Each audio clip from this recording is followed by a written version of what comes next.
Wabah masih belum berakhir. Rekor penambahan kasus positif harian pun kembali terjadi.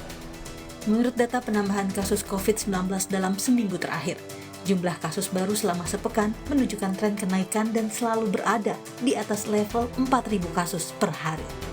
Yang tertinggi ada di tanggal 27 November kemarin dengan 5.828 kasus baru. Sehingga kini total ada 522.581 kasus COVID-19 di tanah air. Ditarik dari rekor-rekor kasus harian tertinggi sejak awal pandemi, rekor kasus baru pada 27 November 2020 juga memperlihatkan tren belum berakhirnya pandemi. Walaupun kenaikan jumlah kasus juga seiring penambahan pemeriksaan hasil sampel. Dari sebaran COVID-19 di Indonesia, Provinsi DKI Jakarta menjadi daerah penyumbang kasus COVID-19 terbanyak dengan 1.436 kasus baru. Disusul Jawa Tengah sebanyak 963 kasus dan Jawa Barat sebanyak 699 kasus baru. Dalam program Sapa Indonesia Pagi, epidemiolog dari Fakultas Kesehatan Masyarakat UI, Triyunis Miko Wahyono mengatakan, rem darurat harus ditarik. Hal ini dilihat dari pelayanan kesehatan yang sudah melebihi 65% dan lonjakan kasus baru perharinya dalam sepekan terakhir. Yang harus diperhatikan, penaikan itu sudah emergensi, harus menarik rem darurat karena dua hal. Salah satu adalah kapasitas pelayanan kesehatan yang tadi menurut WHO sudah melebihi 65%. Kemudian dua adalah kenaikan kasus baru atau kasus aktif. Kalau kasus aktifnya banyak sekali, maka harus dilakukan PSBB. Itu apakah kemudian lokal ataukah semua provinsi, maka itu harus dilakukan. Triyunis juga menyebut kini Indonesia masih harus tarik rem dalam pelonggaran pembatasan sosial.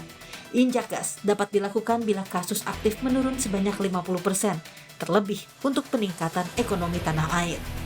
Menanggapi hal ini, Ketua Kamar Dagang dan Industri DKI Jakarta, Diana Dewi, setuju untuk tidak tergesa-gesa membuka tempat hiburan. Saat akan diberlakukannya PSBB transisi yang diperluas lagi, itu salah satunya kami mengkritisi untuk jangan terlalu tergesa-gesa. Contohnya adalah membuka taman-taman hiburan dan bioskop. Sektor-sektor tertentu yang memang ada substitusinya, sebaiknya belum dulu dilakukan pembukaan. Yang selalu saya katakan waktu bioskop akan dibuka, saya bilang bahwa itu tidak terlalu urgent gitu. Nah, sedangkan nantinya akan berdampak kepada perekonomian yang lain.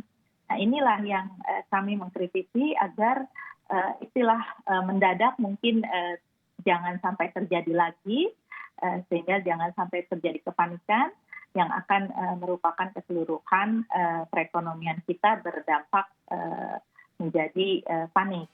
Nah, Juru bicara Satgas Penanganan COVID-19 Wiku Adhisa Smito menyatakan, lonjakan kasus COVID-19 dalam beberapa hari terakhir perlu menjadi peringatan bagi semua pihak bahwa pandemi masih berlangsung dan penularan di tengah masyarakat masih terjadi. Penambahan kasus positif yang sangat tinggi ini terjadi karena masih adanya penularan yang terjadi di masyarakat. Oleh karena itu, saya meminta dengan sangat kepada masyarakat untuk disiplin dalam menjalankan protokol kesehatan 3M dalam setiap aktivitas yang dilakukan. Jangan sampai lengah sehingga kita dapat tertular COVID-19.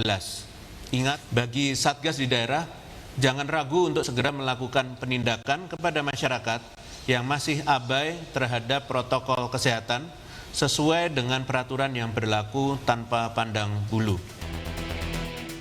Lonjakan kasus COVID-19 belakangan ini paling berdampak besar pada kapasitas rumah sakit dalam merawat pasien corona. Di Jawa Barat, okupansi rumah sakit mencapai titik kritis dengan persentase 66%. Meski masih memadai, angka okupansi rumah sakit sebesar 65% menjadi rambu peringatan bagi pemerintah daerah untuk menyiapkan fasilitas tambahan.